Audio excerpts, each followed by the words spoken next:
Air India AI-171 की preliminary investigation report में कुछ ऐसे इंकशाफात हुए हैं जिसने एविएशन की दुनिया में एक नई मिस्ट्री खड़ी कर दी है। क्रैश से सिर्फ चंद सेकंड्स पहले दोनों इंजन्स के फ्यूल स्विचेस को रन पोजीशन से कट ऑफ पोजीशन में किसने किया था? जब फ्यूल कट ऑफ होने के बाद दोनों इंजन घुटने लगे तो एक पायलट ने पूछा कि फ्यूल कट ऑफ क्यों किया है, जिस पर दूसरे पायलट ने कहा कि मैंने नहीं किया। क्या वजह थी कि टेक ऑफ के इतने क्रिटिकल टाइम पर एक नहीं दोनों इंजन्स के फ्यूल स्विच बंद कर दिए गए? क्या स्विचेस में कोई खराबी थी, पायलट ने जानबूझकर किया, या फिर ये किसी माल फंक्शन का नतीजा था? हिस्ट्री में हुए दूसरे ऐसे ही हादसे जिसमें पायलट ने जानबूझकर सुसाइड किया था, उनमें और AI-171 में क्या कुछ कॉमन है? आज हम डीप में जाकर इस मुद्दे को समझने की कोशिश करेंगे। ज़ेम टीवी की वीडियोस में एक बार फिर से खुशामदीद। नाजरीन, 12 जून 2025 की सुबह अहमदाबाद इंटरनेशनल एयरपोर्ट पर एक रूटीन का दिन था। हवा में हल्की सी गर्मी और आसमान बिल्कुल साफ था। कुछ जहाज टर्मिनल पे खड़े पैसेंजर्स को ऑन बोर्ड कर रहे थे, तो कुछ टैक्सी के फेज में थे, जबकि रनवे पर हर 5 मिनट में कोई जहाज लैंड या टेक ऑफ कर रहा था। इसी भीड़ के बीच एयर इंडिया का एक बोइंग 7878 ड्रीम लाइनर भी खड़ा था, जिसका टेल नंबर VTANB जबकि फ्लाइट नंबर AI-171 था। ये जहाज आज के दिन ही 2 घंटे पहले दिल्ली से अहमदाबाद आया था और अब ये अहमदाबाद से लंदन जाने के लिए बिल्कुल तैयार था। कोई नहीं जानता था कि चंद लम्हों के बाद ये ड्रीम लाइनर दुनिया भर में हेडलाइंस और एविएशन की दुनिया में एक मिस्ट्री छोड़ने वाला है। कॉकपिट में 56 इयर्स के कैप्टन सुमित सबरवाल मौजूद थे, जिनका टोटल फ्लाइंग एक्सपीरियंस 15,600 घंटे बताया जा रहा है, जिसमें से 8,200 घंटे उन्होंने इसी बोइंग 787 पर हासिल किया। जबकि को पायलट, जिन्हें फर्स्ट ऑफिसर भी कहा जाता है, 32 इयर्स के क्लाइव कुंदर थे, जिनका टोटल एक्सपीरियंस 3400 आवर्स और बोइंग 787 को वो टोटल 1128 आवर्स फ्लाई कर चुके थे। रिपोर्ट में बताया गया है कि दोनों पायलट्स ने फ्लाइट से करीब 1.5 घंटे पहले ब्रेथ एनालाइजर टेस्ट पास किया और फ्लाइट के लिए बिल्कुल परफेक्ट पाए गए। यही सेम एयरक्राफ्ट VTANB दिल्ली से फ्लाइट AI-423 ऑपरेट करते हुए अहमदाबाद पहुंचा था। पिछली फ्लाइट में एक छोटा सा टेक्निकल इशू आया था, जिसे एयरक्राफ्ट मेंटेनेंस इंजीनियर ने ट्रबल शूटिंग करके क्लियर कर दिया। अब ये जहाज अपनी अगली परवाज के लिए बिल्कुल तैयार था। फ्लाइट AI-171 में टोटल 230 पैसेंजर्स थे। इन्वेस्टिगेशन रिपोर्ट में लिखा गया है कि जहाज में 54,200 kg का फ्यूल भरा गया और इसका टेक ऑफ वेट 2,13,400 kg था, जो बोइंग 787 के लिहाज से बिल्कुल नॉर्मल रेंज में आता है। जहाज में किसी खतरनाक सामान की मौजूदगी के निशानात भी नहीं मिले, सब कुछ मामूल के मुताबिक था। बोर्डिंग होने के बाद एयर ट्रैफिक कंट्रोल टावर की रिकॉर्डिंग्स के मुताबिक 1:13 पर एयरक्राफ्ट ने टर्मिनल से पुश बैक और स्टार्टअप की परमिशन मांगी। 1:33 PM और 45 सेकंड्स पर ATC ने एयरक्राफ्ट को रनवे 23 पर लाइन अप होने की इंस्ट्रक्शंस दी। उस वक्त विंड स्पीड 6 नॉट्स यानी तकरीबन 11 किलोमीटर्स पर आवर्स थी। मौसम बिल्कुल साफ और विजिबिलिटी 6000 मीटर्स रिकॉर्ड की गई। कहने का मतलब है कि सब कुछ एक नॉर्मल टेक ऑफ के लिए बिल्कुल परफेक्ट था। टेक ऑफ की परमिशन मिलने के बाद 1:37 PM और 37 सेकंड्स पर पायलट ने थ्रस्ट लेवर ऊपर करके स्पीड अप होना शुरू किया। याद रहे कि इस फ्लाइट में टेक ऑफ को पायलट क्लाइव कुंदर कर रहे थे, जबकि कैप्टन सुमित का रोल सिर्फ मॉनिटरिंग करने का था। Enhanced airborne flight recorder data के मुताबिक एयरक्राफ्ट ने 1:38 PM और 33 सेकंड्स पर V1 स्पीड हासिल कर ली। ये 153 नॉट्स या फिर 283 किलोमीटर्स पर आवर की स्पीड होती है, जिसके बाद टेक ऑफ को अबॉर्ट करना मुमकिन नहीं होता। 2 सेकंड्स के बाद VR की स्पीड भी हासिल हो गई, जो 155 नॉट्स होती है, और फिर 1:38 PM और 39 सेकंड्स पर एयरक्राफ्ट ने टेक ऑफ कर लिया। यहाँ तक जो कुछ भी हुआ सब कुछ नॉर्मल था। सीसीटीवी फुटेजेस में भी देखा जाए तो लिफ्ट ऑफ तक सब कुछ नॉर्मल दिख रहा है, लेकिन इसके बाद जो हुआ उसने सब कुछ बदल दिया।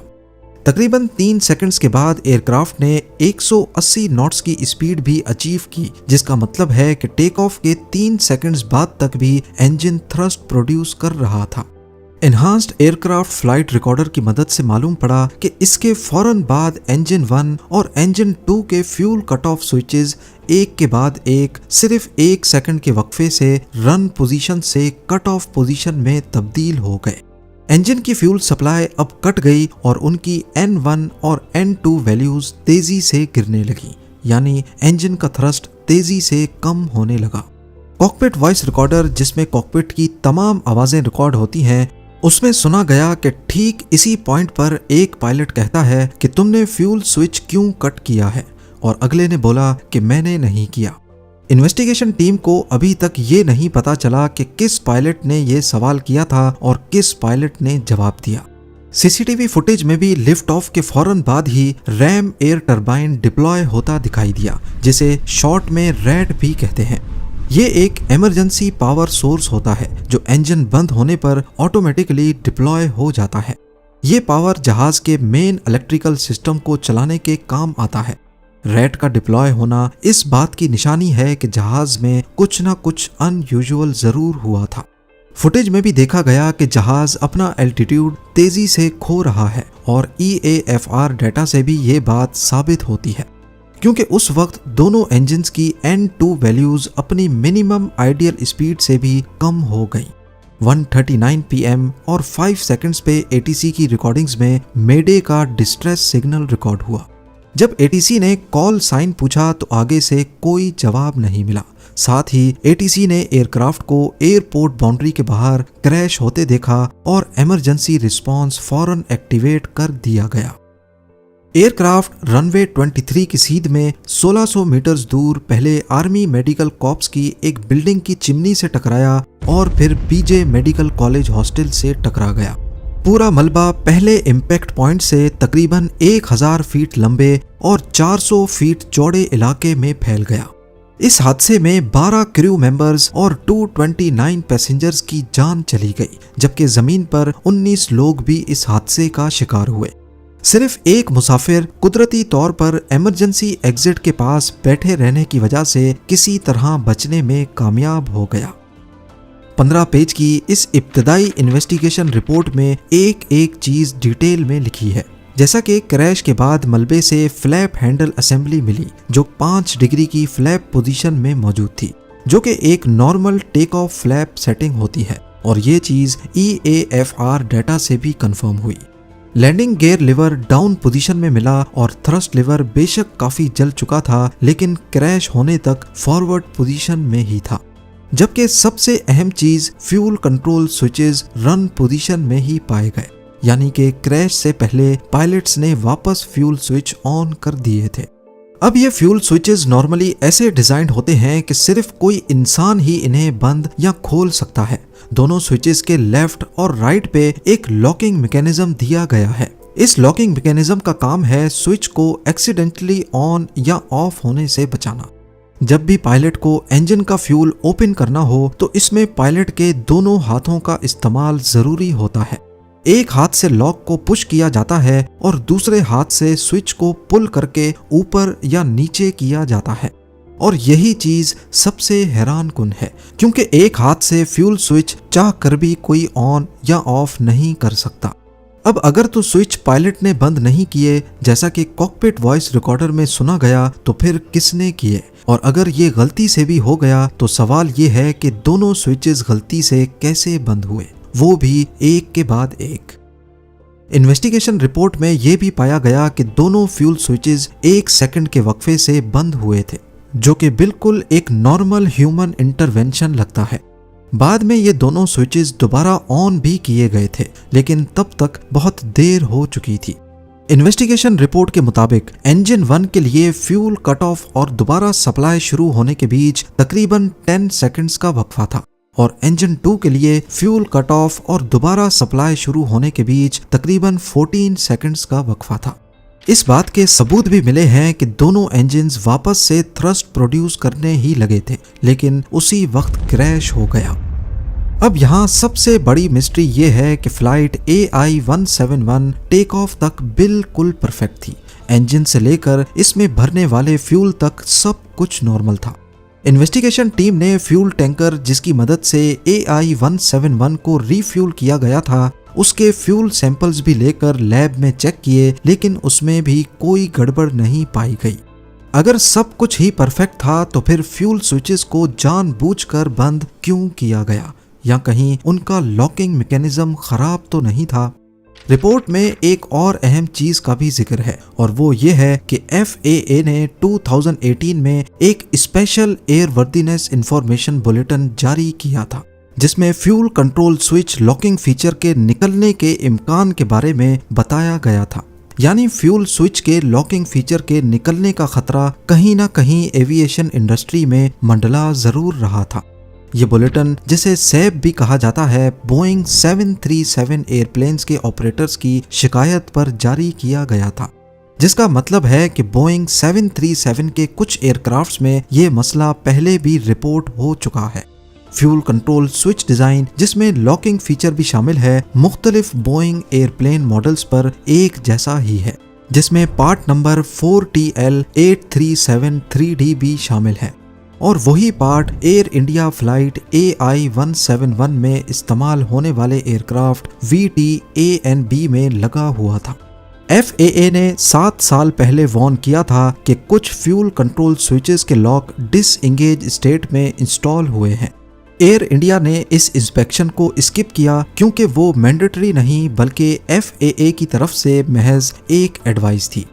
पर दूसरी तरफ अगर अज्यूम किया जाए कि एयरक्राफ्ट का फ्यूल स्विच लॉकिंग मैकेनिज्म खराब भी था और टेक ऑफ के दौरान गलती से वो स्विच ऑफ हो गया, तो इतना बड़ा इत्तेफाक कैसे हुआ कि दोनों स्विचेस 1 सेकंड के वक्फे से एक के बाद एक बंद हो गए।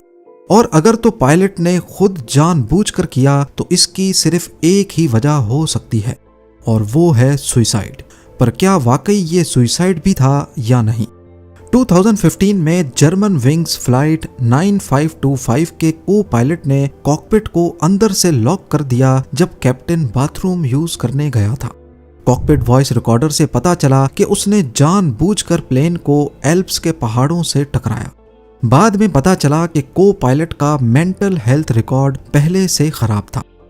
2013 में लैम मोज़म्बिक फ्लाइट 470 के कैप्टन ने ऑटो पायलट को मैनुअली 0 फीट्स पे सेट कर दिया था जब फर्स्ट ऑफिसर कॉकपिट से बाहर गया। FDR डाटा से कंफर्म हुआ कि उसने ये काम जानबूझकर किया और एयरक्राफ्ट क्रैश हो गया। इसी तरह 1999 में इजिप्ट फ्लाइट 990 में भी क्रैश होने से पहले कॉकपिट में रिलीजियस फ्रेजेस सुने गए और उसके बाद एयरक्राफ्ट नोज डाइव पोजीशन में चला गया। को पायलट का ये अमल इजिप्ट की गवर्नमेंट के मुताबिक एक मैकेनिकल फेलियर का नतीजा था, जबकि FAA ने इसे सुसाइड मिशन तस्वर किया। और 1997 में सिल्क एयर फ्लाइट 185 में भी पायलट ने पहले कॉकपिट वॉइस रिकॉर्डर और फ्लाइट डाटा रिकॉर्डर को मैनुअली बंद किया और उसके बाद जहाज को नोज डाइव पोजीशन में लाकर क्रैश कर दिया। हिस्ट्री के इन वाकयात को नजर में रखते हुए इन सब सुसाइडल मिशंस में एक चीज कॉमन पाई गई, पायलट का ATC को जवाब ना देना। पर एयर इंडिया 171 के केस में जैसा इसे सोशल मीडिया पर सुसाइडल मिशन बनाकर दिखाया जा रहा है, वैसा हरगिज नहीं लगता, एटलीस्ट अभी तक की इन्वेस्टिगेशन के मुताबिक, क्योंकि पायलट ने एक पॉइंट पर आकर फ्यूल स्विचेस वापस ऑन किए थे। अगर नीयत कुछ और होती तो उनको ऑन नहीं किया जाता। दूसरा, वो दोनों अच्छी तरह रिस्पॉन्सिव थे और क्रैश से 2 सेकंड्स पहले उन्होंने ATC को मेडे का डिस्ट्रेस सिग्नल भी दिया था। और तीसरा ये कि क्रैश से चंद सेकंड्स पहले एयरक्राफ्ट की नोज ऊपर देखी गई और फ्लाइट डाटा ने भी इसे कंफर्म किया था। यानी उनको उम्मीद थी कि इंजन दोबारा थ्रस्ट देंगे और जहाज शायद वापस ऊपर उठ जाएगा। अगर ये जानबूझकर किया जाता तो फिर क्या ही मतलब था एलिवेटर्स को टेक ऑफ पोजीशन में रखने का। इस बारे में आपकी क्या राय है, मुझे कमेंट सेक्शन में ज़रूर बताइएगा। उम्मीद है ज़ेम टीवी की ये वीडियो भी आप लोग भरपूर लाइक और शेयर करेंगे। मिलते हैं अगली शानदार वीडियो में।